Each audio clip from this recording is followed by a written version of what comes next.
Salam alaikum, bonjour à tous, bienvenue dans ce premier cours de la thématique sagesse et proverbes. Dans ce premier cours, on va aborder un thème qui est central, fondamental, directeur dans l'initiation. C'est le thème de la connaissance, et plus précisément celui de la connaissance de soi. Et ce, ba'da bismillahir rahmanir rahim, walhamdulillahi rabbil alamin, wassalati wassalam ala khatmin nabiyyin, sayyidina Muhammad sallallahu alayhi wa sallam. Alors dans ce cours, on va aborder une sagesse qui dit « Connais-toi toi-même ».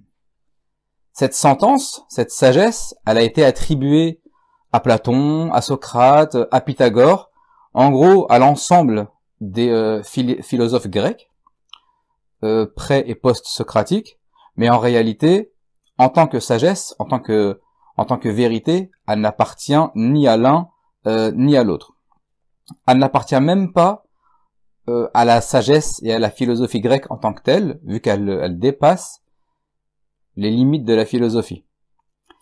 C'est une sagesse qu'on peut retrouver à travers différentes traditions, notamment en islam, avec le prophète Mohammed, sallallahu alayhi wa sallam, qui va nous dire « Man arafa nafsahu faqad arafa rabbahu », qui correspond exactement au « connais-toi toi-même ». Dans l'hindouisme, on a Sri Ramana Maharshi, qui invite ses disciples tout au long de leur cheminement à méditer sur la question suivante, qui suis-je? Répondre à la question qui suis-je, c'est l'exact équivalent de savoir qui on est. Connais-toi toi-même. Dans le taoïsme, on a Maître Lao Tse qui nous dit celui qui connaît le monde est prudent et celui qui se connaît lui-même est éclairé. Donc on peut voir que cette idée de connaissance de soi n'est pas propre aux Grecs et n'est pas propre non plus à la philosophie.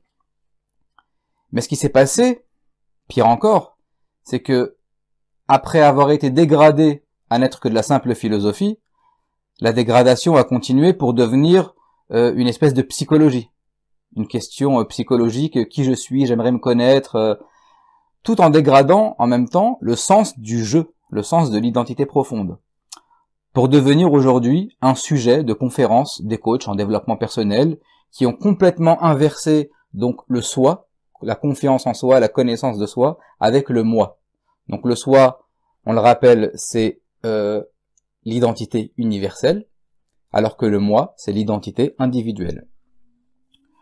Donc c'est exactement ce que c'est devenu. On a eu une dégénérescence de tradition donc spirituelle, philosophie, psychologie et développement personnel.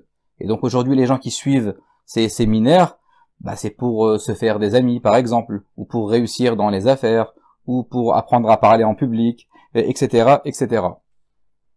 Ça a complètement perdu son sens premier, qui est la connaissance de son être profond, comme on le verra un peu plus tard dans ce cours.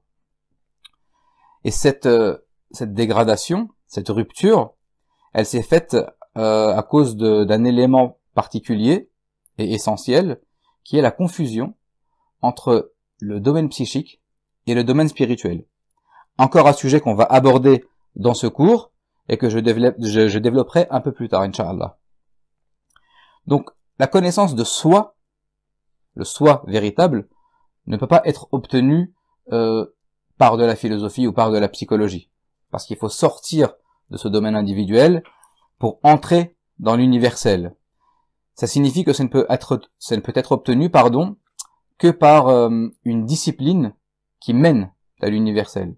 Et cette discipline, ce n'est rien d'autre que l'initiation spirituelle.